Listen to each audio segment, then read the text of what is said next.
On the TVA thing, can you just kind of quickly talk about the model? You said that you would entertain the idea of it. Yeah, I mean, let me start with, because this is such a salacious kind of thing, nothing's going to happen with TVA, okay? I mean, my guess is that OMB spent about 5 minutes on the 2 or 3 sentences they put in the budget talking about TVA, okay? So I don't see any movement for any big change. Now, on the other hand, if we could create a mechanism where,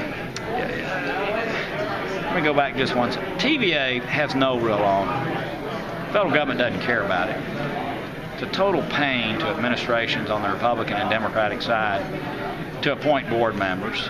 I mean, it's a pain. I mean, they don't ever do it on a timely basis. They don't put a lot of effort into finding board members. It's really, candidly, a lot of it ends up being about politics. We have some good board members, I will say right now, and I'm glad that we do. Not every one of them, but some of them are pretty good. But what you end up is you have this federal agency where administrations don't care about it. It's in a region, but it's very important to the region. I mean, TVA is a huge driver of economic growth in this region as long as we can keep rates competitive. So, if the administration wanted to look at a different model, and we could create some mechanism where the stakeholders in Tennessee and northern Alabama and other places like Kentucky had a greater sort of stake in what's happening at TVA, I'd be more than willing to look at that and be open to it, whether it's it being a nonprofit. There's also other ways for TVA to operate better. I mean, TVA has some deficiencies, and maybe TVA could actually contract out some of the things that they do, especially around nuclear reactors, for instance, and actually be run better. But the way it is right now, again, there's almost it's almost in no man's land. I mean, I guarantee the White House doesn't wake up thinking about it. Okay, I can assure you that.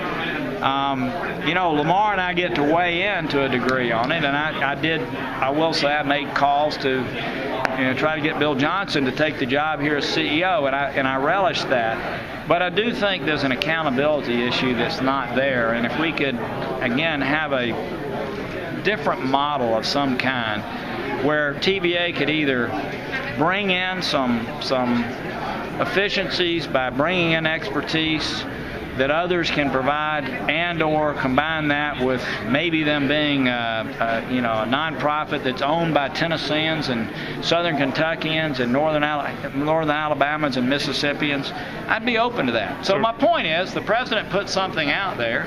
I'm not going to immediately, as I talked to Dave about it, look, if he wants to look at a different model, I'm very open to it, because I do think that TVA gets sort of caught up in this place where no one really is accountable. TVA produces power, but they also set the rates.